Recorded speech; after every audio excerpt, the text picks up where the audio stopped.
What's good with y'all? Y'all ain't know what the going on. You know that you know that drinking excessively is not only bad for your health, but also that wallet, that money, right?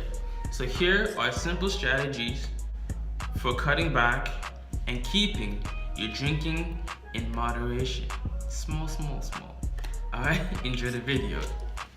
Kiss me, look at my grind, look at my sweat, look what I made, and I ain't done yet. Look at my fans, look at my people, compare me and you. Well, that ain't equal. I do this full time, baby. Alright, welcome back to the channel. Make sure y'all subscribe to my channel because in every single video, the goal for me is to not only entertain you, but to also educate you.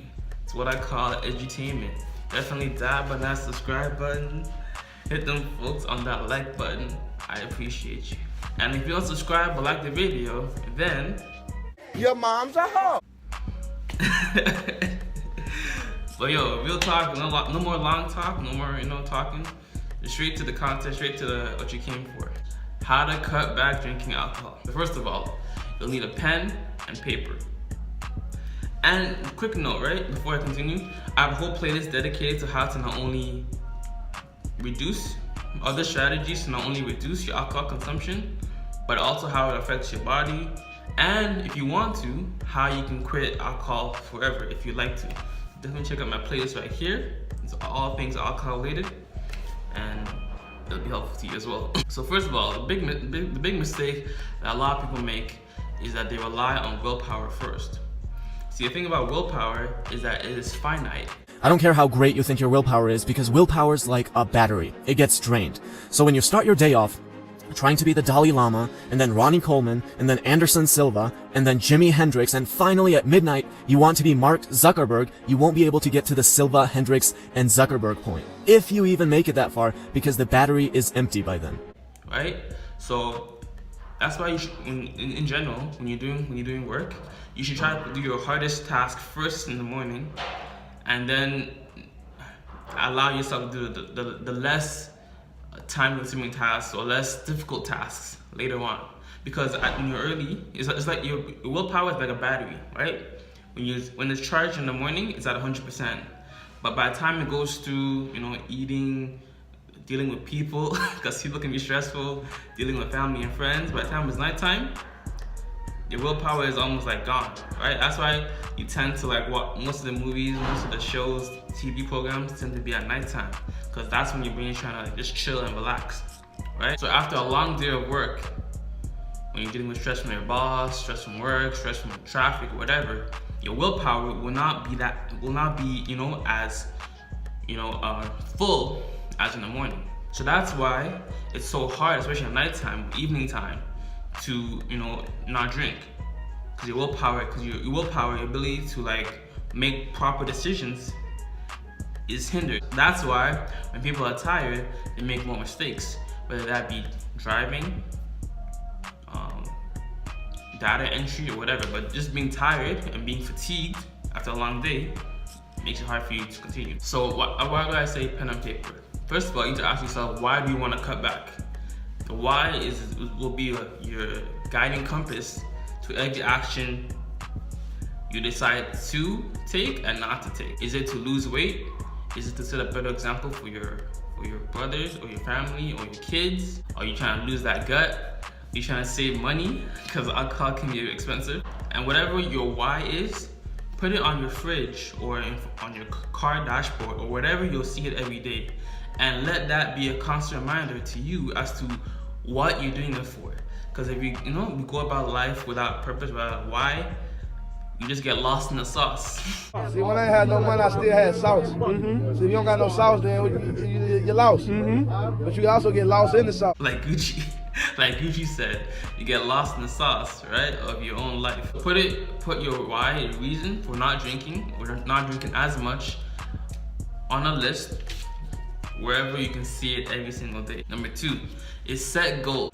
Make smaller goals, small wins that turn into bigger wins. If right now you're a daily drinker, allow yourself to drink 1 or 2 less glasses per day than you normally would. So let's say you're drinking 4, cut it down to 2. Let's say you're drinking 2 every day, cut it down to 1. So you're drinking 3 every day, cut it down to 2. Stuff like that. Just small adjustments, small like steps. But to go straight cold turkey is not necessarily the way to go, because you've been programming your brain for how many years you've been drinking to constantly depend and accommodate alcohol into your system. But now all of a sudden you're just gonna cut it up straight up. That's what happened to me, like especially when I was trying to quit porn. I always try to go cold turkey, and I would always relapse, and it'd always be worse.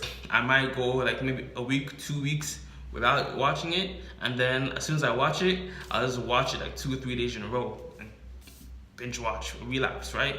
So cold turkey is not the way to go, but slight moderate decline is how you gradually cut back without facing all those withdrawal symptoms. I'll probably make a video on how withdrawal affects. The withdrawal effects once you quit alcohol, maybe somewhere here in a future video, but moderate decrease. And let's say you drink, maybe 3 or 4 times a week. Start cutting it down to 2 times a week, 1 time a week. And then you gradually, let's say you're drinking every day, right? Gradually cut that down to 4, 3, 2 days a week. And make that small adjustment every single week or every 2 weeks or so that your body can start accommodating less alcohol in its system. So rather than drinking 4 or 5 times a week, it becomes 2 or 3 times a week. And rather than drinking 2 or 3 times a week, it becomes 1 time a week.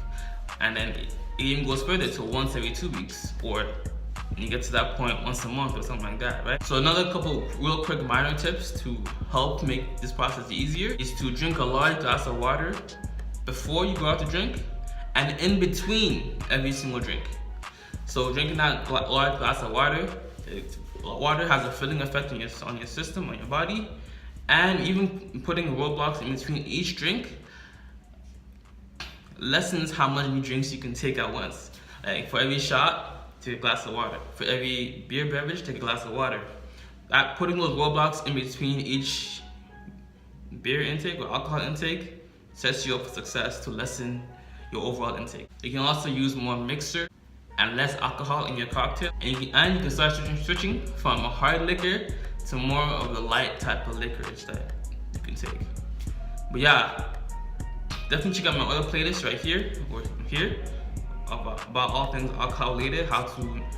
Another one that I made that's I thought was mad informative is how to drink and not get drunk. You might want to check that one out right here. Look out for my video on a program I would recommend for y'all to join. I'll probably link it in the pinned comment of this post or on the screen of the next video that you watch. So look out for my video. You'll see my face again soon time. But yeah, make sure you subscribe to the channel. I appreciate you. Check out my playlist. Much love, peace and joy. Namaste. And if it doesn't feed you, don't water it. It is what it is. Bye.